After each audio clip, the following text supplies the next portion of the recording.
wabarakatuh. Welcome to my channel. Sebelumnya, don't forget to like, share, and subscribe.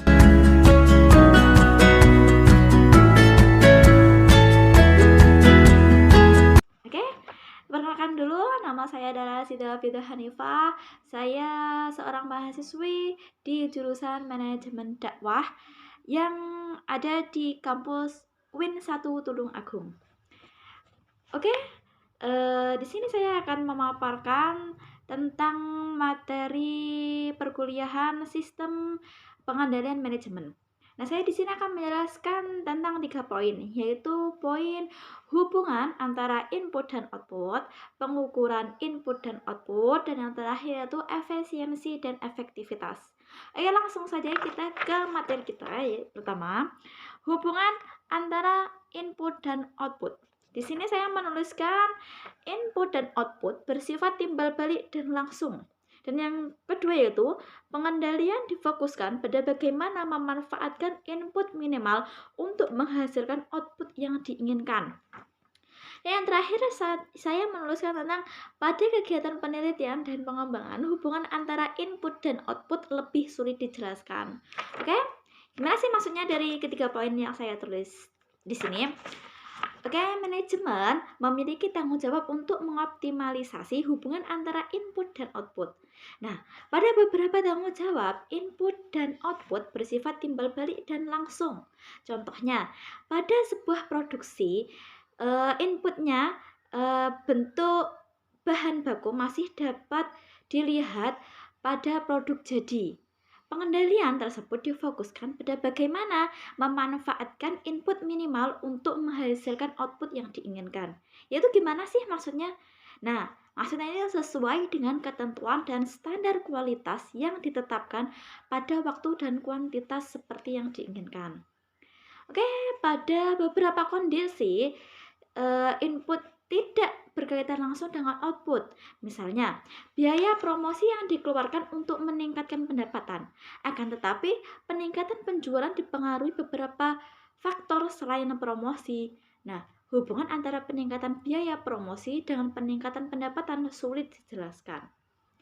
Pada kegiatan dan pengembangan pada kegiatan penelitian dan pengembangan hubungan antara input dan output itu lebih sulit lagi dijelaskan. Hasil dari kegiatan penelitian mungkin tidak nampak pada beberapa tahun dan jumlah biaya optimum untuk kegiatan penelitian itu sulit ditetapkan. Oke, yang kedua yaitu lanjut ke poin pengukuran input dan output.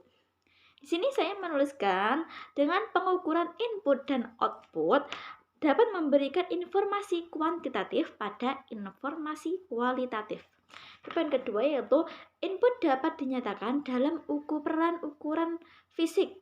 Nah, ukuran fisik tersebut yaitu seperti jam kerja, rem kertas, KWH listrik, dan lain-lain.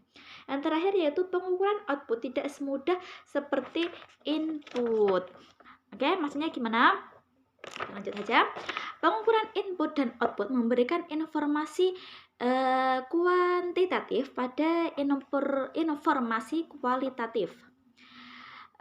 Input sendiri adalah sumber daya yang digunakan dalam pusat pertanggungjawaban untuk mencapai tujuan yang telah ditetapkan. Nah, sebagian besar input yang digunakan oleh pusat pertanggungjawaban dapat dinyatakan dalam ukuran fisik. Nah, dalam sistem pengendalian manajemen, ukuran tersebut dinyatakan dalam satuan moneter, yaitu nilai uang.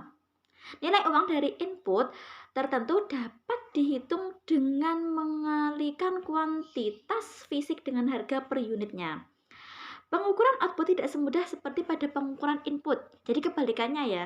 Mungkin kalau pengukuran input itu lebih mudah, tapi kalau pengukuran output itu lebih sulit dari input. Kayak gitu. Nah, contohnya gimana? Sebagai contoh, penjualan yang dicapai suatu periode adalah output bagi organisasi berorientasi laba. Tetapi angka tersebut tidak menunjukkan hasil yang dilakukan selama periode tersebut. seperti kegiatan penelitian, pelatihan, promosi suatu organisasi, itu tidak merefleksikan output tahun yang bersangkutan. Oke, lanjut ke poin yang terakhir, yaitu poin tentang apa? Efisiensi dan efektivitas. Oke, kelihatan nggak guys? Oke, kita lanjut. Nah, di sini saya menuliskan tentang efisiensi. Nah, efisiensi ini adalah rasio antara input dengan output. Nah, efisiensi itu diukur dengan membandingkan antara biaya sesungguhnya dengan biaya standar. Oke, yang selanjutnya yaitu poin kedua. Efektivitas ditentukan oleh hubungan antara output yang dihasilkan oleh suatu pusat pertanggungjawaban terhadap tujuan jangka pendeknya atau objectives. Oke, maksudnya yaitu gimana? Oke, di sini saya akan menjelaskan konsep input dan output dapat digunakan untuk menjelaskan arti efisiensi dan efektivitas. Nah, di sini saya sudah menuliskan kalau efisiensi adalah rasio antara input dengan output, atau bisa dikatakan dengan jumlah output yang dihasilkan dari setiap unit input yang digunakan.